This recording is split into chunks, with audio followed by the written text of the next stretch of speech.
so hard. Was that what it was about? No, I think it was on one of those tech IT confessions. IT confessions? Have you never read that on that's a group on Facebook? No. Oh, it is. Oh no. Hours of endless entertainment. Why doesn't my keyboard work? It's like stories from Chachi nonstop. Chachi. I see he's been taken to the social medias to play about his job. Chilla, please say there is a K-pop channel on the Samsung TV. I saw that. I don't know, and since I'm not at home, I can't tell. All right. I fixed the Periscope so we can do the Twitter thing. It's called IT Stories and Confessions. Can you send me a link to that or something?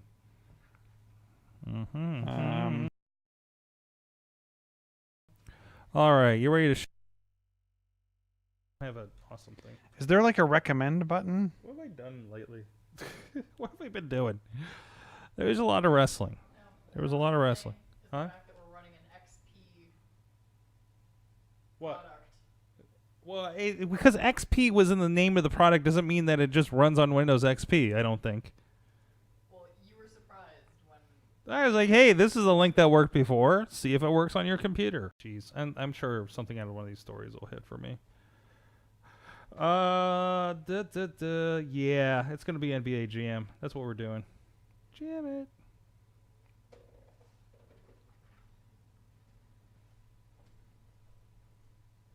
If I can copy and paste this to the right spot.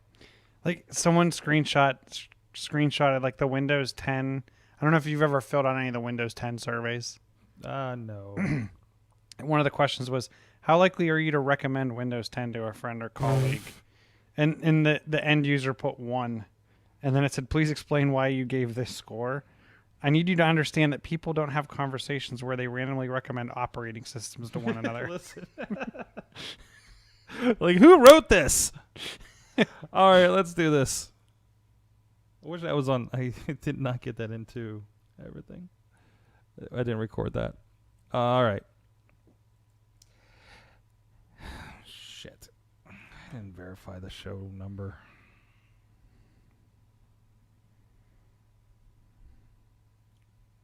477. Hey guys, it's time to get geeky, get awesome. It is the AwesomeCast, episode 477. I'm Mike Sorg at Sorgatron on the Twitter here in the Sorgatron Media Studios in Pittsburgh, PA, in the Beachview neighborhood, right on the tracks, where everybody gets really confused when they're finding our place and they're like, "Oh God, I'm on tracks." Chill. I have this often. It's just like, "Hey, do you have any trouble getting up here?" You know, because we're kind of tucked away here in town, right? Mm-hmm. And then it's like, yes, I was good until either I had to go up the biggest hill I've ever seen, or I'm on train tracks and got really confused. I'm sure you probably hear that a lot, right, Chilla? Say that one. Wait, sorry. I'm responding to Amanda now. He's responding to the chat room. Anyways, John Chichilla's with us. He's a gadget guru at Big Bank International Esquire. How you doing, sir? Good. How are you? All right. So we're talking. He was educating me before the show, before even our recording on the vaping situation. There's a lot happening in that world right now. So, but anyways, this is the AwesomeCast. Please go check out everything at awesomecast.com, where you can subscribe to the show and find past episodes. Do a little search for anything you want to hear us talking about. And, of course, if you can subscribe to us on the YouTube, the all the other places, the podcast, wherever you do your podcast thing. Also on the Instagram, because apparently we can do this now, and as long as we keep the shows under an hour, we are posting the full episodes of our shows on Instagram. So we need like a clock on the wall. What do you mean we need a clock on the wall? To make sure that we hit the 59-minute, 59-second I got a mark. clock right in front of me, sir. It's right at the top of the screen. There's no second hand. There's a second hand. There's a second hand going on there? there. It's really tiny. You see it really really tiny. far from you. It's out there. It's out there. It's out there, man. You can also hit us up, AwesomeCast at SorgatronMedia.com. Tweet us at AwesomeCast. And please follow the AwesomeCast Facebook page and group. Facebook page is where we do go live. We go live on a lot of different platforms, including the Periscope, Twitter, the YouTube page, Twitch. But then we are also we're having our conversations over on the Facebook page. So if you subscribe, then you can hang out with if Amanda's out there, Steve, Brandon in Kansas City, Chilla, that's you, Podner, and everybody else hanging out there as well. You can do that live every Tuesday at 7 p.m. We're on there, and if you catch us later on other outlets, please use hashtag AC477.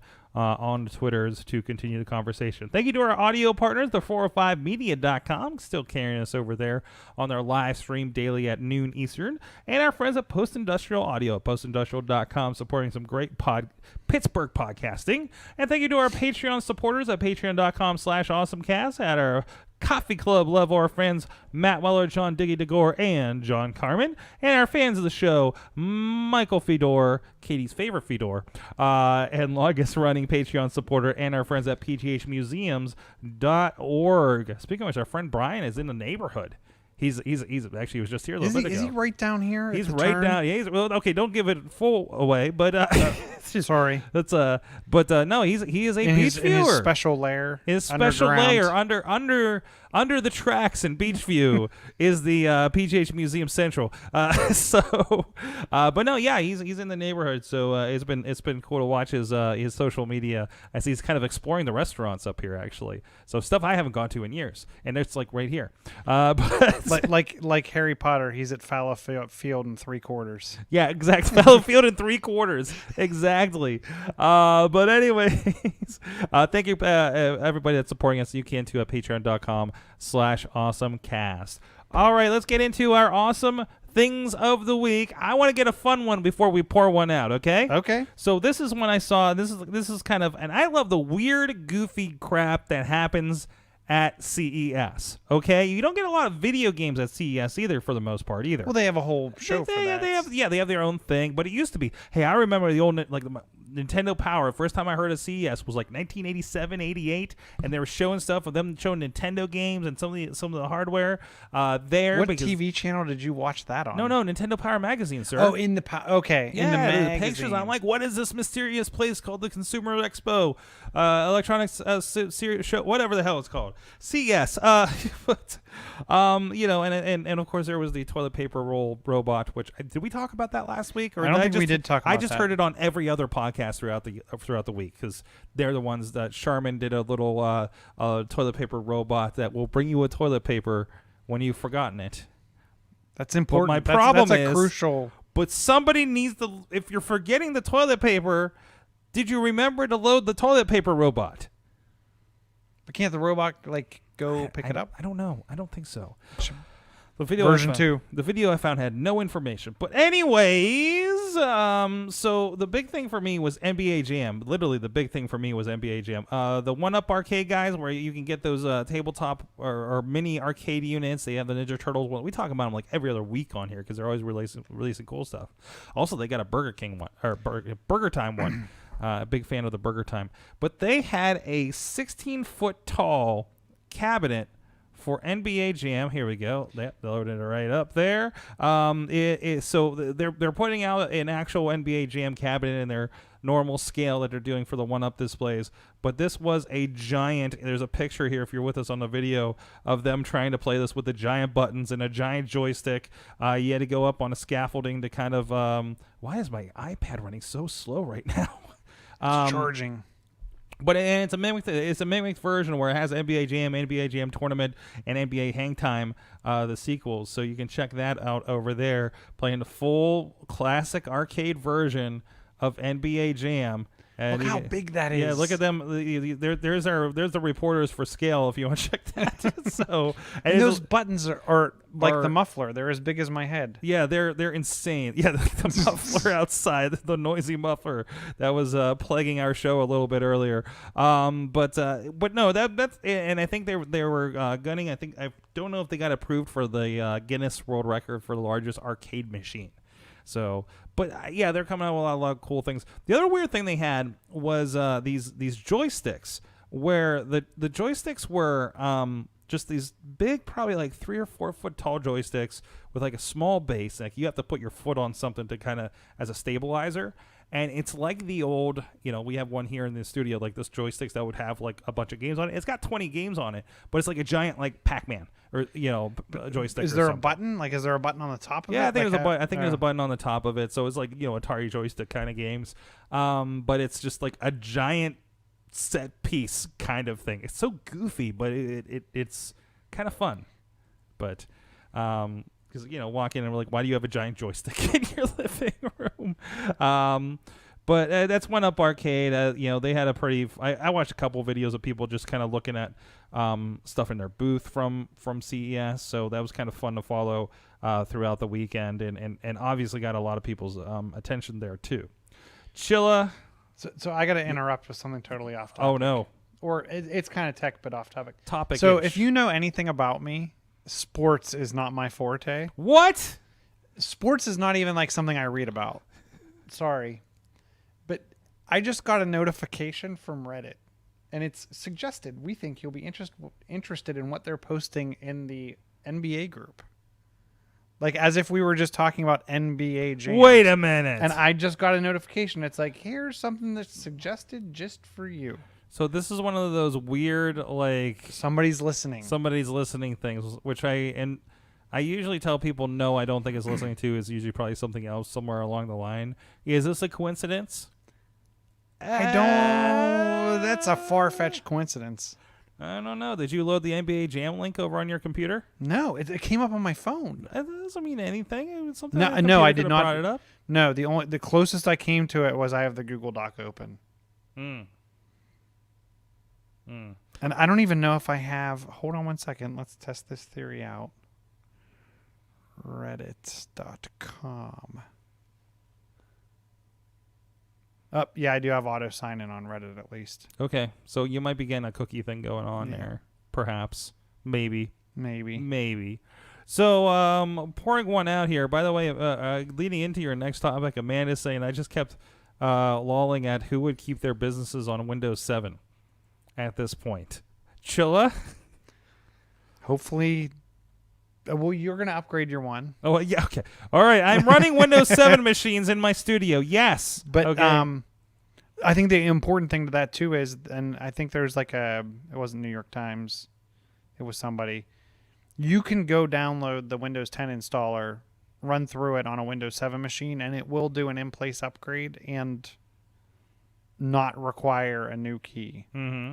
So that is still open. Are you going to get the prompt like you used to in the olden days, where it would be constantly nag you to get Windows 10? To get Windows 10, but for right now, from what we know at 7:19 p.m. January 14th, 2020, the Eastern last Standard day. Time. This is the last day. No, I don't think it's the last day. No? I bet you they keep that open. Okay.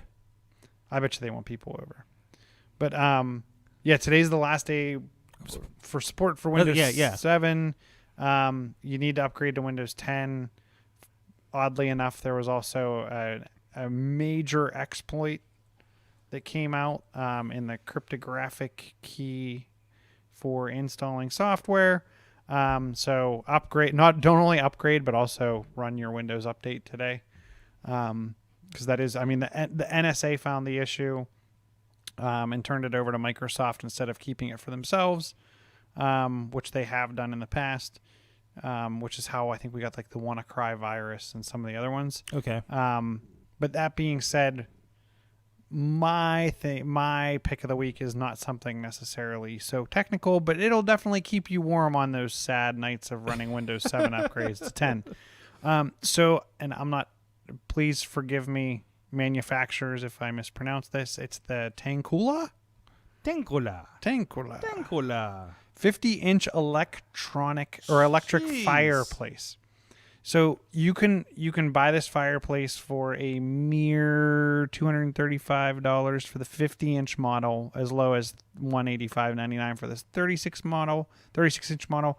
It is available on Amazon, but it is not Prime shipped.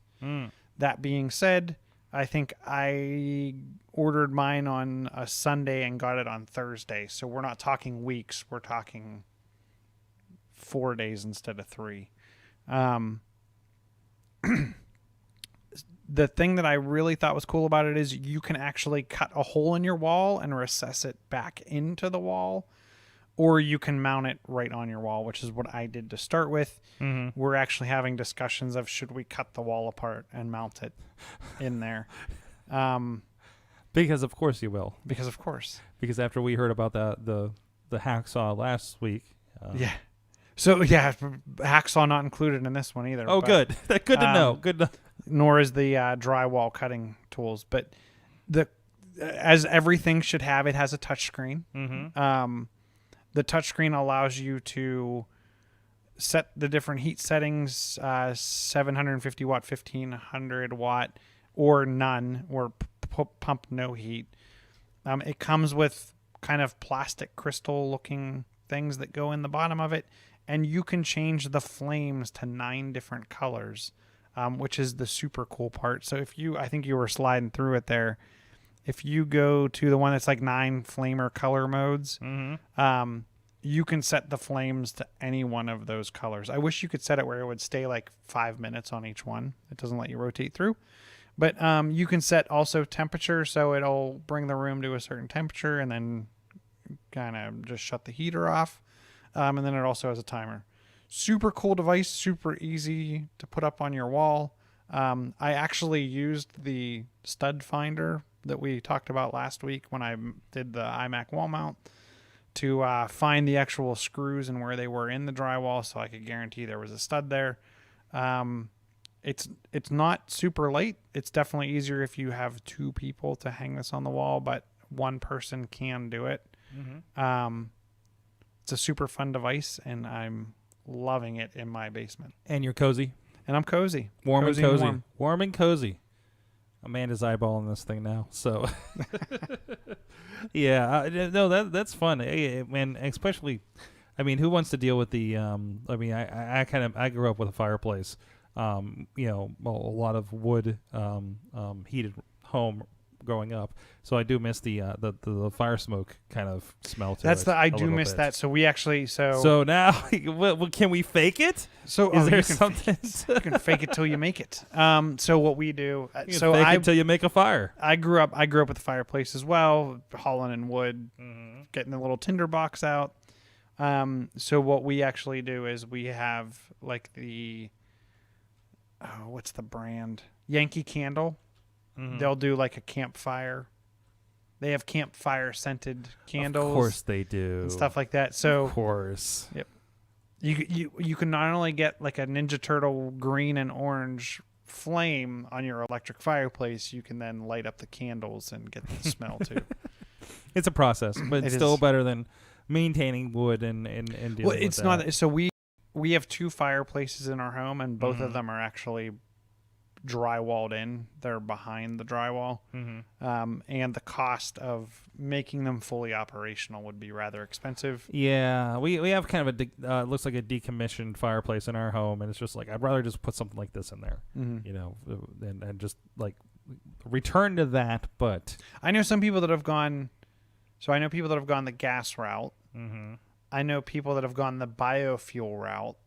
Really, So biofuel is like you buy an insert, and they may even make coffee tables with like inserts in them.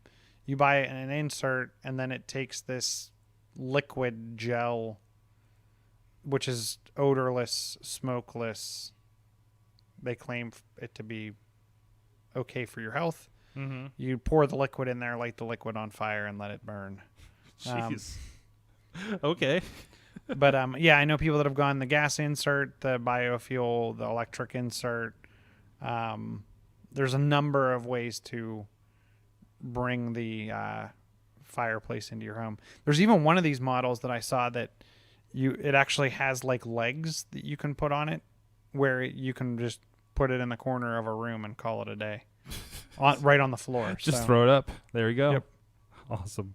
Aside from that, we got plenty more awesome things to talk about, including what you guys have put out there in the AwesomeCast group. But in the meantime, I want to give a shout out to our good friends up the street at Slice on Broadway, supporting Pittsburgh podcasting with the perfect pepperoni pizza in Beachview, Carnegie, PA, East End, and PNC Park, home of the Pittsburgh Pirates. Please go support those guys who have been supporting us here on the AwesomeCast for so very long. It's such good pizza and pizza pepperoni rolls and salads and all kinds of fun stuff. They're artists of the pizza making variety. Go check them out at sliceonbroadway.com. All right, let's take a peek through what you guys have been submitting through the week, including Riz was really getting video game down. Yes, applying to that too. Oh no. Are we back? Are we here? There we go.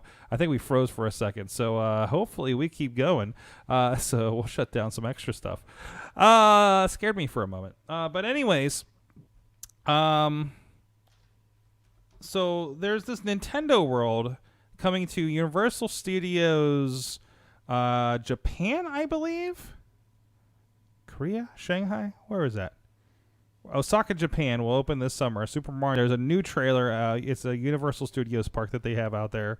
But it doesn't really tell me a whole lot because it's all kind of CG'd kind of stuff. I don't know. Chilla, are you excited for and I think this might be coming potentially also to the American Universal Studios, right? I'm guessing just like anything, it'll start there and then come over to here, pending how it does. And I think this gives them a first place to go with it, and then they can modify it as they bring it to their other parks. I'm excited about this as someone that grew up with Nintendo. They kind of showed the bands, how Disney has their bands. They call them the Power Up Band. It's a Mario Kart ride from the trailer, it looks like. And of course, there's been a little kind of unofficial Mario Kart rides. I know I was getting the secret emails from when they were supposedly in Pittsburgh not too long ago. So this is going to open ahead of the 2020 Summer Olympics in Tokyo. So there you go. A lot of people visiting there are going to probably want to go check this out, right? Wonder if there'll be a Switch game to go along with it. Same time. Well, yeah, they always do that Olympic game like Mario and Sonic or something, right? You think they're going to keep doing that? Maybe. I mean, why not? It's so weird that that's a thing. So strange. Come to the park, get a game cartridge, yeah, go to the Olympics. There you go. You still do the thing where you can like go to a place and it'll download a demo or something. Like I remember you used to be able to take like your Nintendo DS or something into Walmart and download demos. Is that a thing? That's still a thing? So Chachi's saying Japan, Orlando, and Singapore. They're all getting them?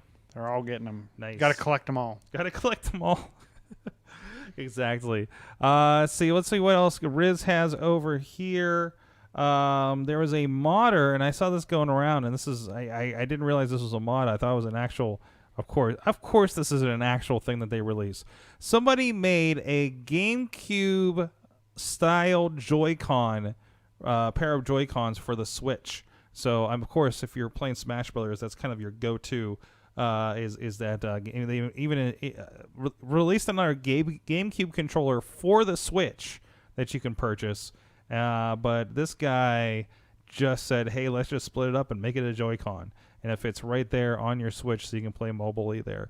That's pretty cool. What do you think of that as a Switch owner? I think that's super cool. In fact, I've looked at how you can do different things to use your Xbox controller or use your PlayStation controller. Oh, really? Yeah, there's what is it, 8-bit do, I think, is like a little USB device that you have to have I think you have to have it docked.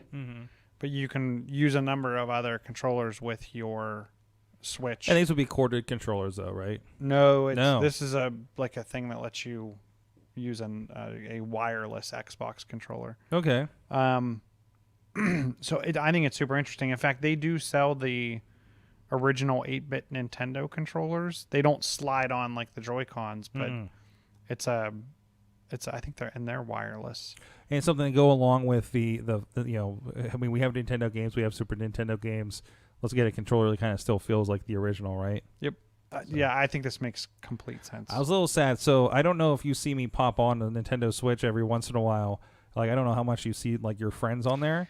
I'll be honest with you. I haven't seen you. I've seen Mad Mike on occasion. Yeah. I've seen my brother. Well, it's always on the holidays. I pick up my brother's and remember I have an account that's still on his and I log into it and play some games. I was sad that it wouldn't let me play the Nintendo and Super Nintendo games without purchasing the online, unfortunately. So. But the online's like $20 I mean, it's but I don't cheap. own my own Switch to buy it. So, but I wanted to play it under my stuff, so I'm not messing with the save games or anything like that. So, I don't know. That's pretty cool. This is by Shank is the modder. I feel like I've heard that name before. I'm sure he's come up in news a few times for Nintendo mods, and they're showing some other stuff in there. It looks like that he's worked on, including maybe the Nintendo NES controllers.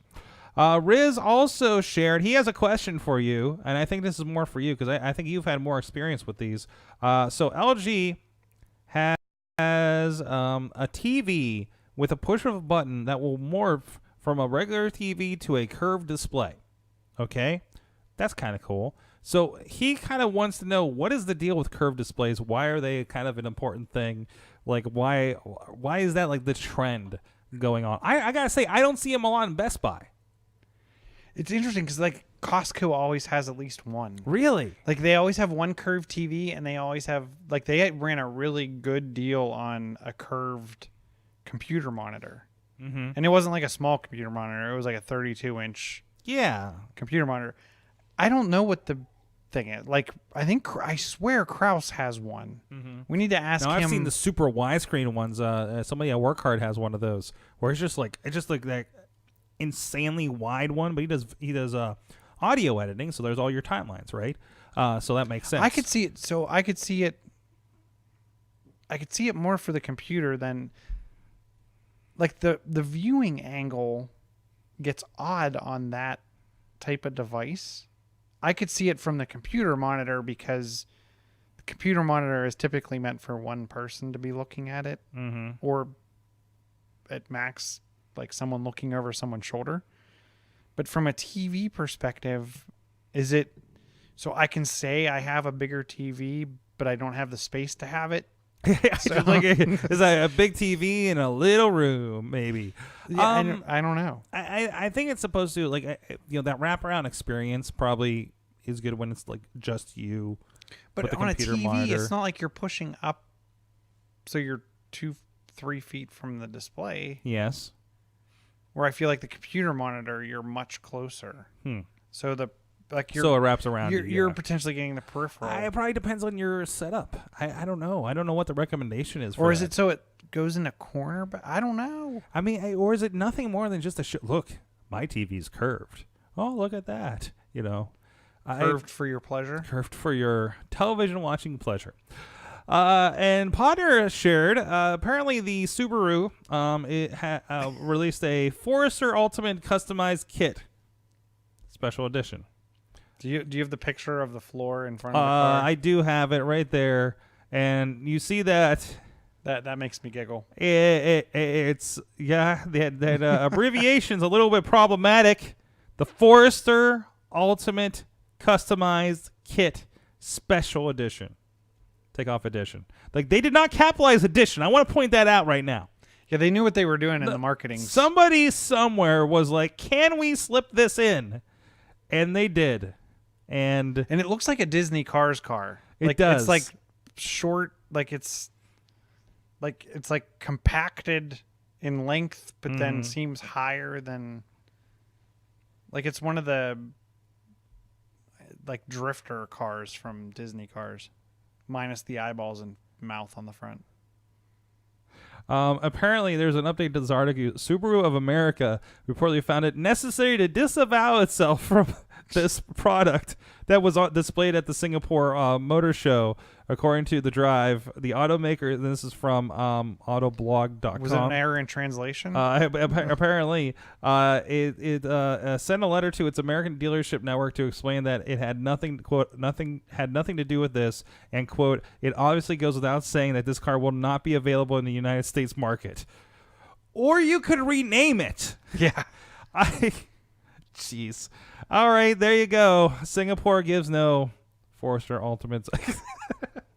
Thank you, Dave Potter, for sharing that around. I want the super. That has got to be turned into our thing. Hey, we do a lot of stuff around here. Sidekick Media Services is our entity that we do a lot of work with our businesses. Our friends make podcasts for people. Make some really cool videos, music videos, video productions, live streaming, conferences. We've done a lot over the years. Go check out what we've been doing at sidekickmediaservices.com, and we can help be a sidekick to your superhero project. What big thing can we help you with? Go check out more sidekickmediaservices.com. Missy and I have been working diligently with our crews, shooting some awesome videos across Western PA, and very soon we'll be traveling again and doing some really cool fun stuff all across the country, especially with the CDS and the Baja and the Aero Design, and maybe some extra stuff that we have in the works as well. So keep an eye out for that, and follow us we're on LinkedIn too, and we share a lot of stuff for some behind the scenes of our projects over on there, and the Twitter and the Facebook page. So. Hey, I parked next to a Tesla today. It did not talk to me. It's just it didn't say hi, sir. Like, hey, how you doing? We're like, what's up? You parked a little close, buddy. There is apparently a story that was coming out from last week that Tesla cars will soon talk to pedestrians. And let me see if I can pull up. There's another video working somewhere in the background here, and we'll get that out of the way. And there was a video of it where let me pull that up. Well, don't just stand there staring. Hop in. Can you practice that expression long? Well, don't just stand there staring. Hop in. Can you practice that expression long? It's like Knight Rider. It's like a Monty Python Knight Rider kind of situation. So I guess this is supposed to be. Elon Musk teased the plans to let the cars talk to pedestrians through external speakers, presumably the ones added to comply with the sound requirements. You know what we talked about, there being like kind of there's no motor sounds in an electric car, so we need to add speakers so that there's some sound to help pedestrians know it's there. So apparently he hinted that you'll get a fart in the general direction Monty Python style potentially as a solution to this. And this was something that they were showing off. Was this a CES thing? Perhaps it had to have been. But there was a little bit of that. And this is actually Elon Musk who actually shared that video. So there you go. I think we could program it. Like, can we just like in New York City? Is it just going to be a hey, get out of the way, pal? Yeah, I was wondering the same thing, and I'm wondering when it becomes like voice command driven. Because like, can you imagine like one of those cars driving down the street and someone yelling whatever their keyword is, "Turn left now," and it turns into an Amazon Echo situation. Yeah, kind of on top of that. Oh, that'd be a little dangerous. It would be interesting if the cars talked to each other as they passed by. One another. Hello, doctor, Tesla, hello. And then they get really angry when another electric car goes by, right? Of a different, like a Ford or something. Speaking of Tesla, actually, our friends at the Literate Juggalo, our friend I get to hang out with when I go to the gathering out there, out in Ohio, they shared a tweet from the Insane Clown Posse, which is not a name that we usually hear on this podcast. As you know, Elon Musk is down with the clown. What you may not know, Psychopathic Records is down with saving the planet, reducing emissions, and they are down with Tesla, and one of their artists, Ouija Mac, released the first underground car commercial as part of it. I'm not going to turn up the sound on it, because maybe a little bit. Give you a little bit there. And it looks like they're at Tesla charge stations doing a rap video. Somewhere warm with palm trees, though. And that will get us taken down off of YouTube for sure. Yep, there he goes. We'll have to bleep that later, perhaps. Anyways, but I thought that was kind of a cool... This is kind of...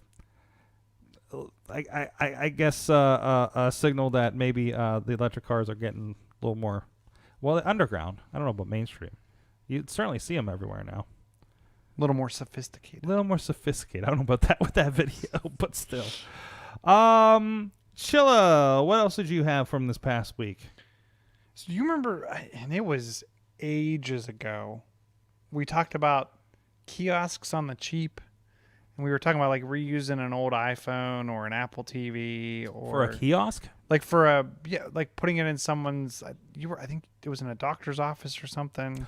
Oh, this And how you could like put up. Remember the old Flickr stream that you could add to your devices? Yeah, and then kind of add to the Flickr stream, and it would change the rotation. Is this like how I had a slideshow going in the Yes. doctor's office I used to work at? Yes. Okay, yeah, I remember that. That was like, and we were talking about different ways to do that Mm-hmm. with different stuff. Well, it was interesting because there was an article that I read on 9to5Mac around enterprise kiosk technology and how far it's come, and whether you want to use an Apple TV and get into some of the device management stuff that you can do with that, or even use something like a Fire TV.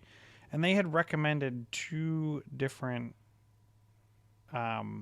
enterprise grade apps. One was KitCast, which runs on Fire TV, Apple TV, and Android TV. Okay. And you can try these for free. They do come at a cost, whether they're monthly, yearly, whatever. But they actually kind of give you like a power editor, and they run on an app on that device. And then you can go in at any time and change. And you can have templates already built out. You can have social media feeds. It can be static content to limit on, how much data it's pulling over the internet. KitCast definitely had at a glance, had the most feature functionality. And I was surprised to see some of the names of the companies that are using these. Allstate, Wyndham, Fender, Marriott. There were a couple other major corporations using the KitCast. So you've probably seen somebody using this.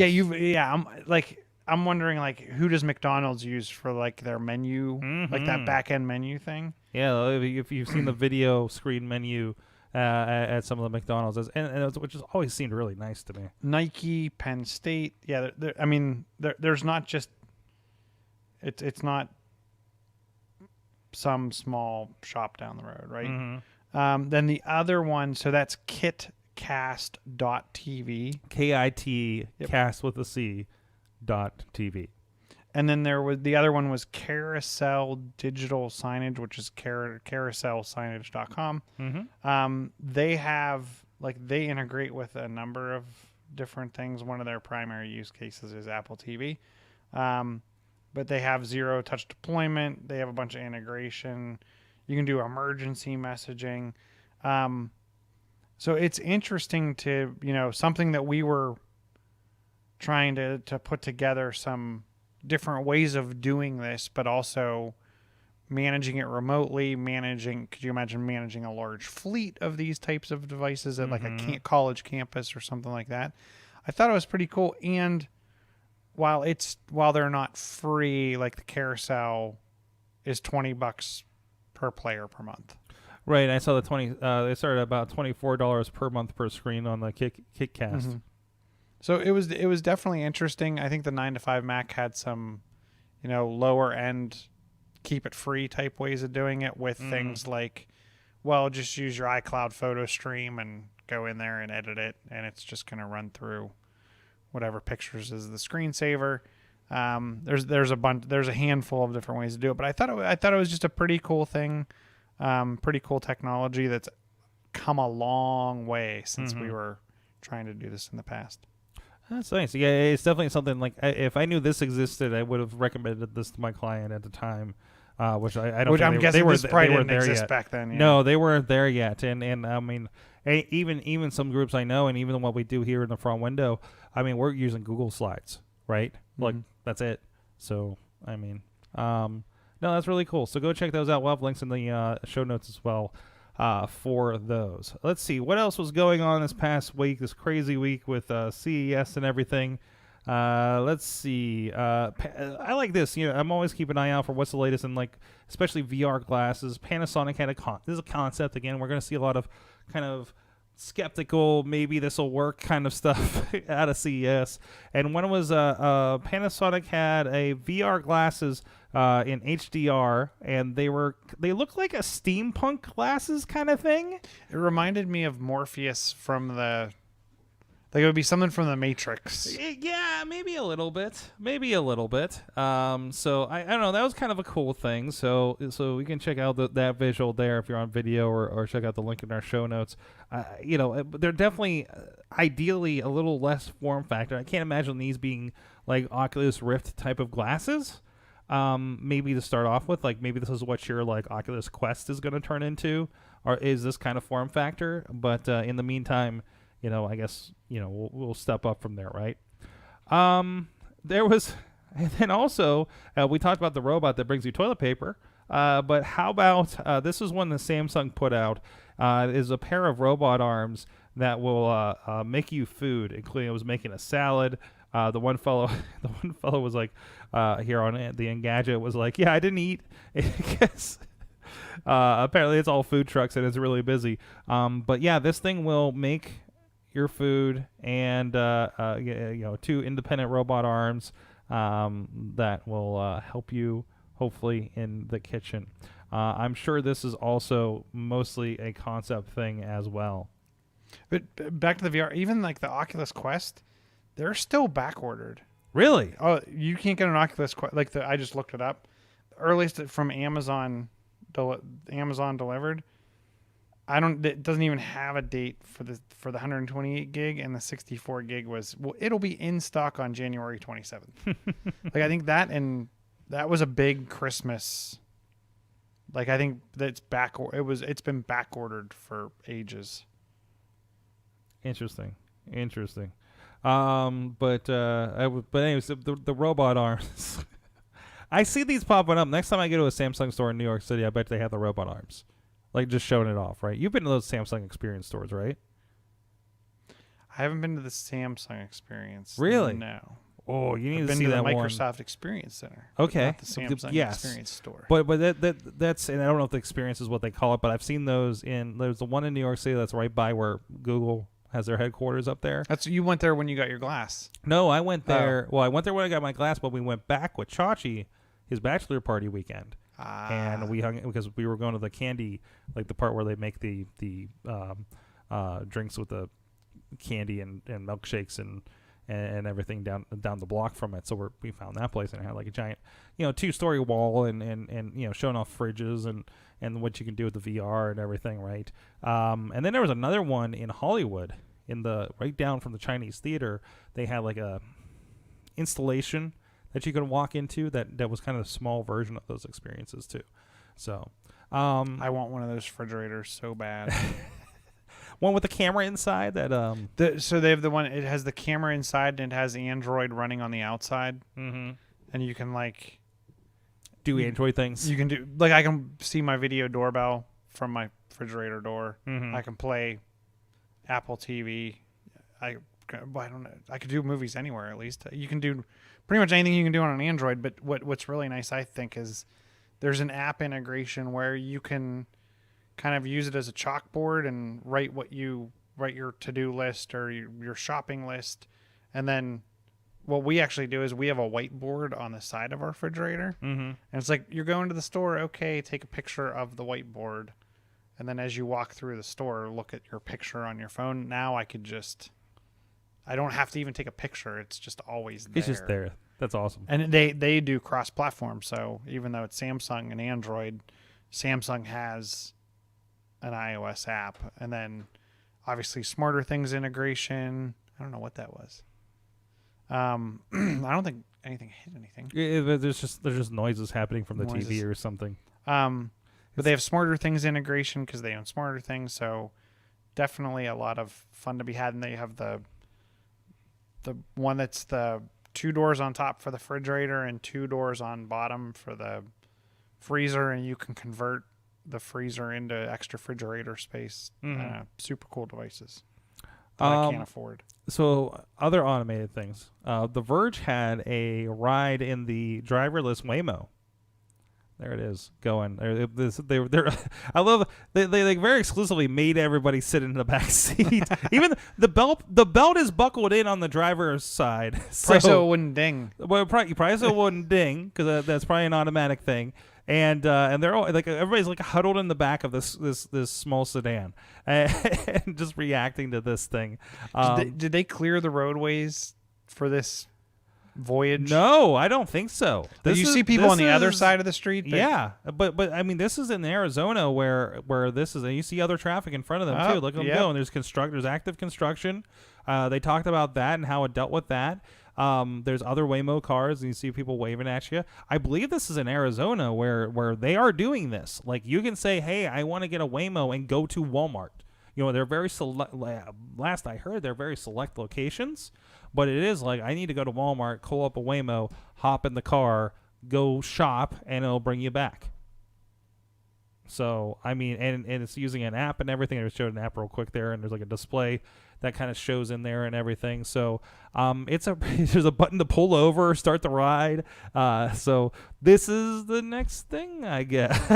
So, I guess it's more of a minivan, isn't it? It's kind of like a small minivan, I guess. So So this is where Waymo's going, which is a Google Alphabet property. I know I've seen these guys. So hey, I'm going to Arizona. I'm going to be looking out for some Waymos when I head out there in the end of April here. So here's hoping.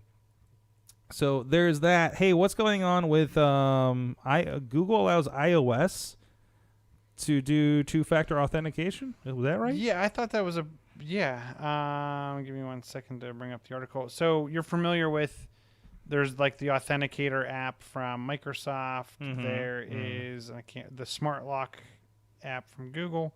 In the iOS app, you can now set up your phone to be the second factor key. Okay. I think it goes over Bluetooth, and they're claiming they're using the same technology Apple does with your biometric information, whether it be your fingerprint or your facial recognition information. It goes into that secure enclave, so it's secured on the device. It can't be backed up and replicated across devices. Mm-hmm. If you want to put it on a second device, you have to set it up there, etc., etc. It's much like the physical USB-C or Lightning keys that we've seen, but it goes right into the app. So I thought it was pretty cool.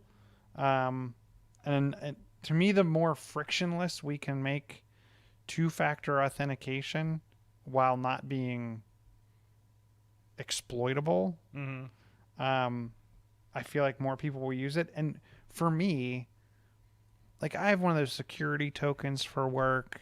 I know other people that have like the little plug-in USB fob where you plug it in, and it like during your login for work, you like type in your user ID password, then it says okay, provide your additional factor, and you plug in this key and you hit a button on it into your USB port. Like,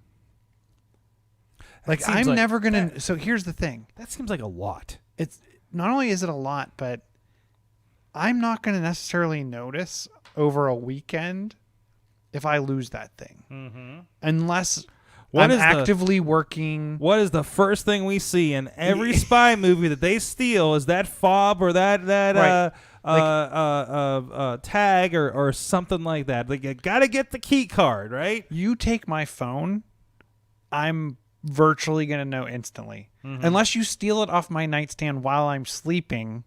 It will be till I wake up that I realize my phone's gone. But like, that's the one thing that I feel like I'm going to know if it's gone. I'm going to report it missing. I'm going to try to track it down on whatever Find My service you have, whether it's Android, Google, Microsoft, Apple, whatever.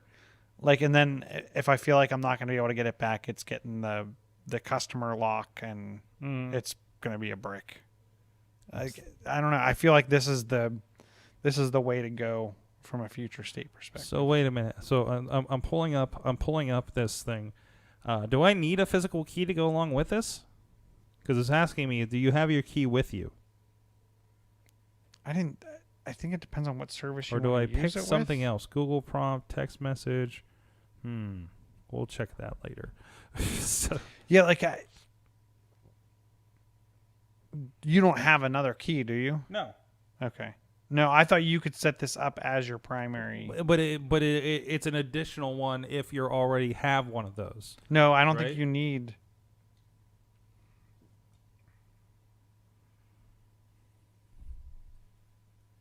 I don't think so.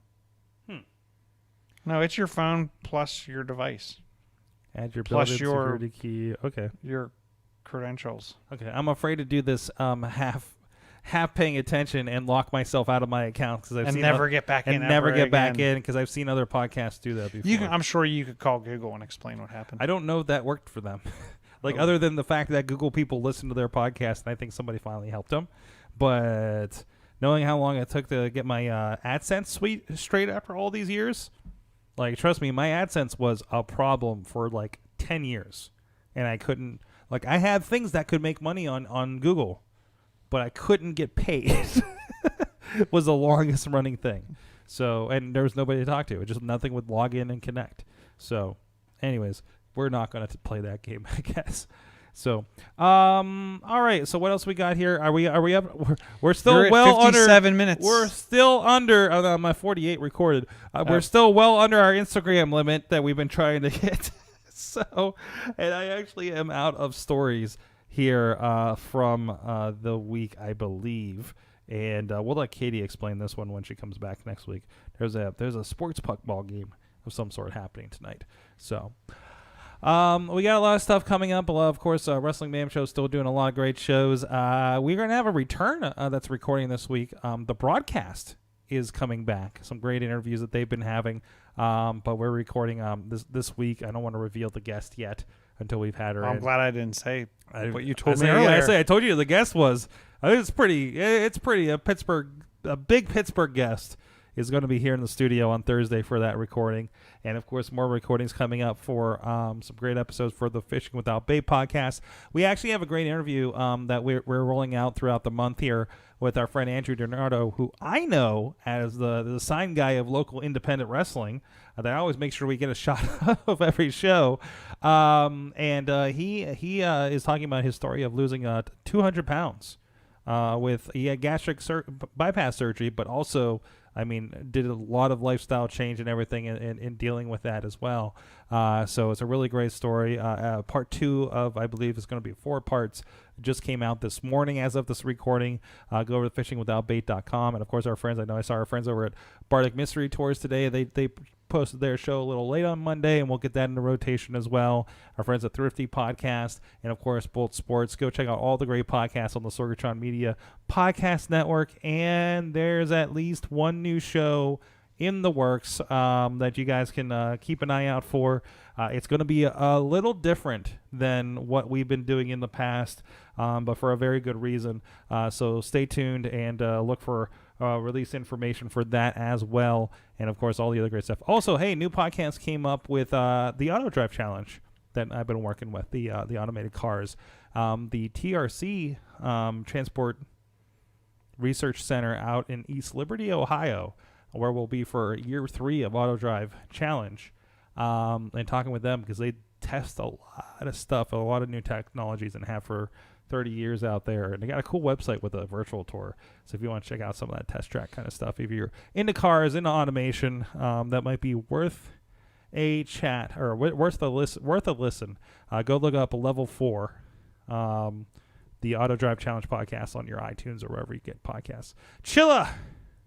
That's my name. Hi. Hi. Should have everybody knows for a And second. good evening. Hello and good evening and good night. Chilla, you're at Chilla on the Twitter. John's Chill on the Facebook, chillatech.net, Chillaphoto, I think, on the Instagram. And that's all the Are we big getting ones. Minecraft server updates on your social media? I should do that. You should do that. If anyone knows about how to apply mods and good mods to apply to Bedrock Edition, hit me up on the tweeters. Getting hardcore over here. Because I need some My video game ideas. My video game update is watching Missy boot up Witcher 3 for the first time. So that was fun. And actually installing some of the discs that I've had that came with my Xbox that I never played, including Witcher 3. So Hopefully, I'll actually play him in sometime in the future. Anyways, guys, thank you so much. At Sorgatron on the Twitter. Check out all the podcasts. Check out if you are here live. We'll be right back with Wrestling Mayhem Show over on that Facebook page because it is podcast night here in Pittsburgh. Thank you, producer Missy. Thank you guys out there. We'll see you guys next time. Have an awesome week.